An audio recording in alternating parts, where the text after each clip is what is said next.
Bienvenidos al debate de Fundación Libertad y Desarrollo. El gobierno enfrenta la peor crisis en su imagen a propósito de la fuga de 20 reos, de 20 mareros, que por supuesto ha sido todo un escándalo.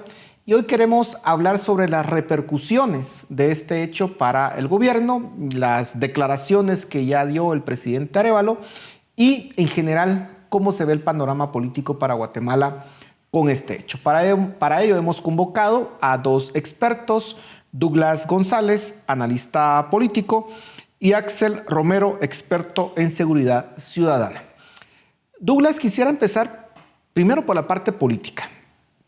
¿Qué impacto tiene esto para el gobierno y cómo ves que lo ha abordado? ¿Ha sido un abordaje correcto o pues hay algunas cosas que se le pudieran cuestionar? Bueno, yo creo que haces muy bien en calificar a este acontecimiento como la crisis más profunda que ha pasado este gobierno y tal vez remitiéndonos a la definición de crisis. Una crisis solo es tal cuando se coloca en riesgo la posición de poder de la persona que está al mando. Y a las pruebas me remito, el ministro ya se fue. O sea, si era una crisis para el ministro, pues ya se consumó y se consumó en una destitución. Pero en una interpretación política, esto va más allá de una crisis en la gobernanza del Ministerio de Gobernación y se traslada a una crisis de credibilidad en el gobierno. Y esto tiene que ver con tu segunda pregunta, que es la forma en que se manejó la crisis. En primer lugar, quien da a conocer que existió esta fuga o esta salida de gratis fue una persona ajena a las autoridades de gobierno. Creo que ahí se da la primera falla porque el gobierno pierde la centralidad de la información y permite que sean otros quienes enmarquen lo que estaba pasando. Segundo, el gobierno se tarda en dar una postura oficial y toma como su vocero al mismo ministro que estaba siendo cuestionado. Es decir, quien salió a frentear esto fue el mismo ministro ante el silencio del presidente que tardó casi 3 días.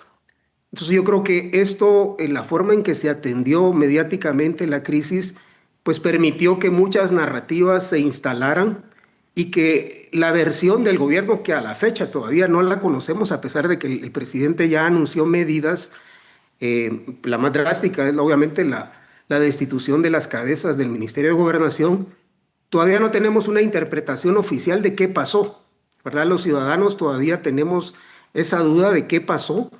Esa es una de las preguntas que por lo menos como una hipótesis o una línea de investigación el gobierno ya debería de decirnos, eh, y todavía no tenemos esa interpretación y esto se contrapone a que en la calle, en las redes sociales tenemos varias versiones de qué pasó y ante la ausencia de una postura más contundente del oficialismo, pues la desinformación priva más que la información y creo que tal vez eso sería lo primero que apuntaría. Axel, ¿cómo poder entender que se fugan 20 mareros, 20 reos, y que hasta el momento, como ya lo decía Douglas, no sabemos exactamente las circunstancias en las cuales se dieron, no sabemos incluso los días, porque solamente la información que está hasta el momento es que fue en el mes de agosto, durante algunas requisas, son algunas de las versiones que se manejan, pero no lo sabemos. Pero más allá de eso, ¿cómo es posible que un año y medio después de haber tomado posesión este gobierno no tuviera control de las cárceles, sabiendo los antecedentes que se han dado en el pasado en los centros carcelarios y que este era un escenario que pudiera ocurrir? ¿Cómo explicar lo que ha ocurrido, Axel? Bueno, yo creo de que uno de los problemas que tenemos y que ha tenido históricamente el Ministerio de Gobernación es la diversidad de temas sobre los cuales tiene que encargarse y eh, el tiempo que le consume, por ejemplo, la Policía Nacional Civil al ministro y cómo va dejando otros temas a la deriva. El tema del sistema penitenciario ha sido uno de estos tradicionalmente, no solamente en este gobierno, sino en la mayoría de ellos, y tiene que ver con la complejidad que se tiene y las relaciones que guarda el sistema penitenciario. digamos, y lo hemos visto en los últimos días, no es solamente el Ministerio de Gobernación quien tiene un control sobre el mismo, están los juzgados de sentencia, están otros actores y no hay una claridad dentro del Ministerio de Gobernación de quién tiene que hacerse cargo del sistema penitenciario. Ahora, Axel, perdón que interrumpa aquí, pero digamos, estamos ante un ministro, o estábamos porque pues ya no está al frente, que ya había sido ministro anteriormente, que es de todos conocidos por diversos estudios que desde las cárceles pues se manejan crímenes, extorsiones, se sabían las falencias. Por ejemplo, el presidente ahorita anuncia que se va a hacer un censo en las cárceles, año y medio después, luego de este escándalo. Pues sí se puede comprender que hayan muchas, digamos, atribuciones, pero este es esencial, ¿o no? Sí, y yo creo que por eso, a eso es a lo que iba. Hay un error en la matriz de organización del ministerio y se nos ha olvidado la competencia como Ministerio de Justicia que ha tenido y que fue olvidada con la desaparición del Viceministerio de Apoyo al Sector Justicia.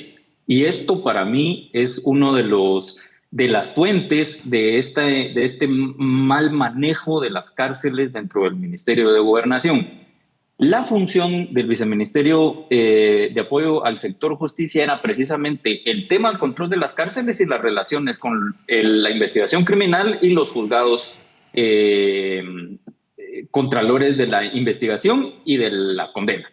En este momento, cuando fue trasladada esa competencia al primer viceministerio y después resulta que la quinta viceministra se quedó con esta relación, hay un desorden en la matriz de organización que definitivamente se complejizó en el último año y medio, pero también tiene un antecedente histórico. O sea, a nadie le ha querido entrar al tema del sistema penitenciario porque, a mi parecer, es de lo más complejo y lo más difícil de resolver.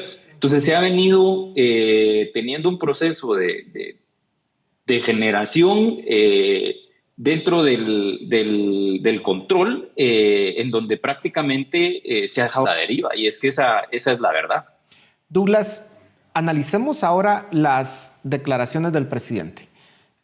Pues anunció la construcción de esta cárcel de máxima seguridad y para acelerar el proceso, pues no se va a recurrir a una empresa, pues, sino que va a ser el Cuerpo de Ingenieros del Ejército. Se habla ya del censo y algunas otras medidas. Dentro del mensaje también estaba las palabras hacia el Congreso para que pudieran acelerar en el proceso de reformas a las leyes para tener mayor control sobre las cárceles y, por supuesto, el tema del combate a las pandillas.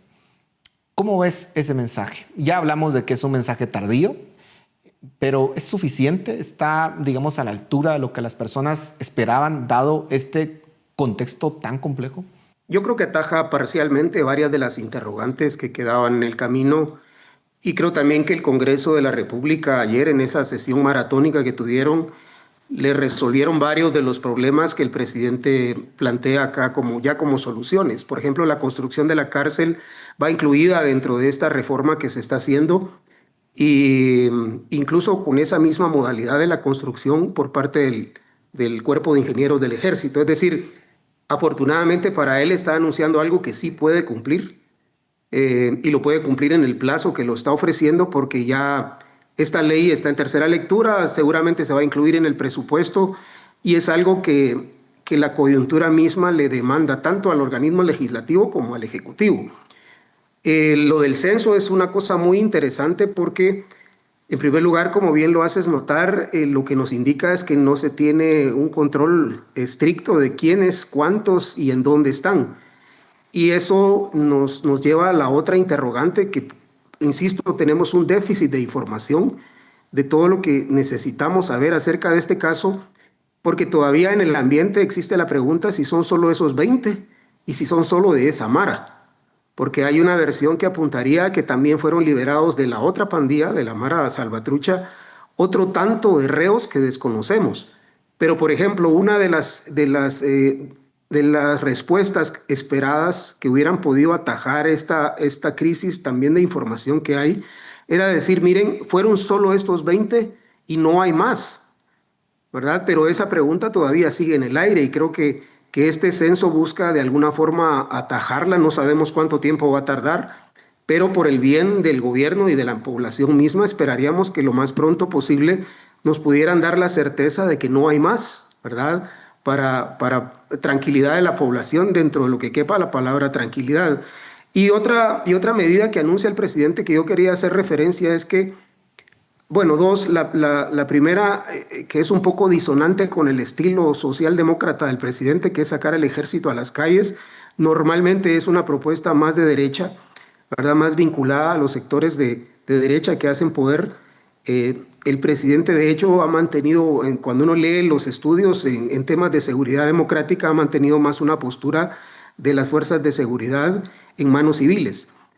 Esto pues es una novedad producto de la exigencia que se tiene en el medio, y la otra es un anuncio de apoyarse en el FBI, y ahí yo veo una lectura un poco hacia el norte, como respondiendo a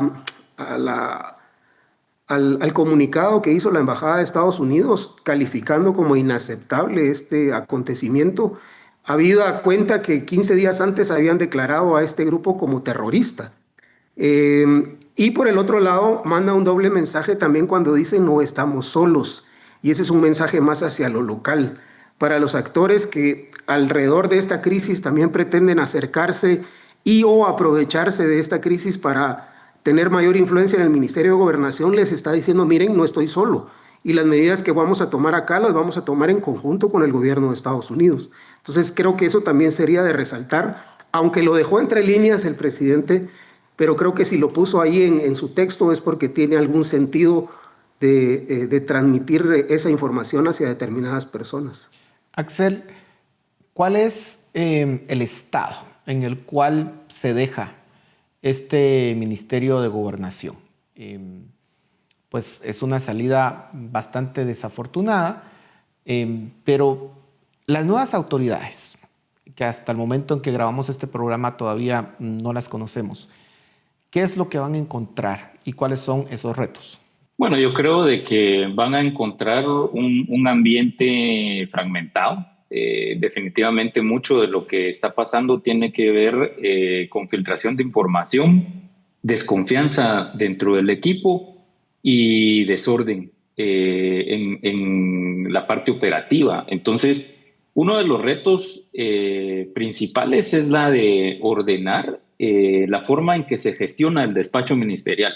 Y aquí hay que entender de que solamente hay un responsable administrativo dentro del Ministerio de Gobernación y 5 viceministros que apoyan la función del ministro. Y aquí, digamos, esta fragmentación que se da en donde ya hay incluso señalamientos de un viceministro hacia otro, denuncias, pone en tela de juicio este sistema de competencias dentro del mismo ministerio y despidos de asesores y señalamientos internos en donde se va a tener que llegar primero a tratar de descubrir qué es lo que hay en cada uno de los despachos, limpiar cada uno de ellos, hacer un análisis dentro de las direcciones generales, que son 8 direcciones generales, cómo está ese sistema de confianzas y de credibilidad en los puestos que actualmente se están desempeñando, y a partir de ahí generar una planificación que permita el control, el ordenamiento y el proceso de ejecución operativa del Ministerio de Gobernación en 2 vías. Por una parte, todo el tema de control, bueno, yo diría en 3 vías. Policía Nacional Civil, que es el brazo de control, el sistema penitenciario, que en este momento es crítico, pero también qué está pasando con los sistemas de control interno, ¿verdad? Inteligencia y control interno, y también hay que hacer una evaluación del Sistema Nacional de Seguridad, de la Secretaría Técnica del Consejo, y qué está sucediendo en el esquema de seguridad alrededor del presidente. Entonces aquí los retos son varios. recuperar la confianza, la credibilidad, el orden interno, el sistema de confianza en los múltiples puestos, la limpieza que se tiene que hacer y la planificación operativa para dar los pasos que la población esperaría, que son resultados efectivos, ¿verdad?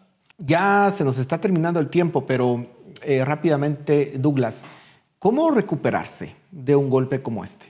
Ya teníamos una crisis, podríamos decir, en infraestructura, que digamos es un sistema complejo. Rescatar ese sistema ha sido toda una tarea titánica por parte del gobierno, por toda la corrupción que ahí se daba.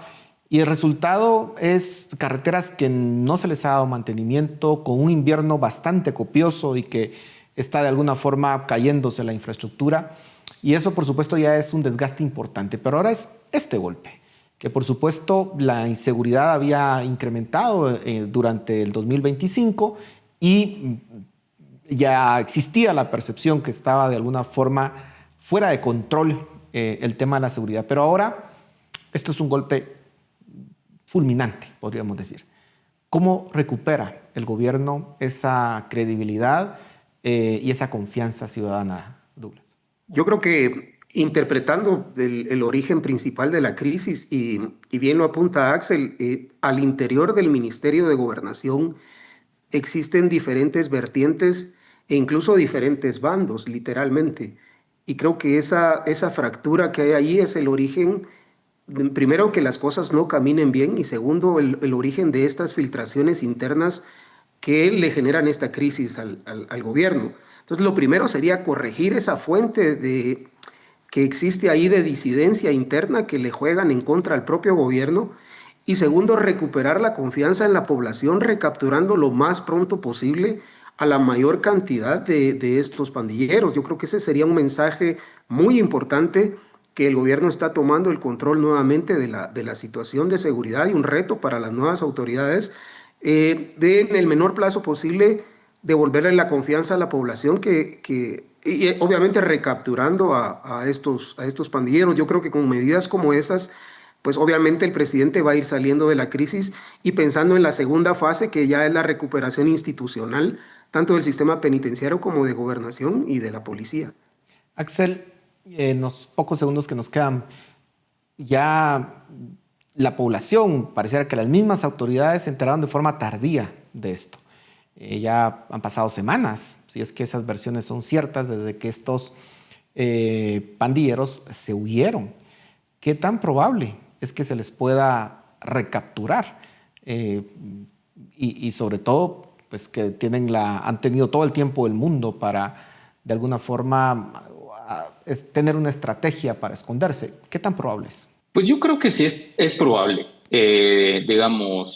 Los grupos criminales son grupos también de costumbre, son grupos que tienen modus operandi y que tienen necesidades de financiamiento. La motivación criminal es, al final de cuentas, económica.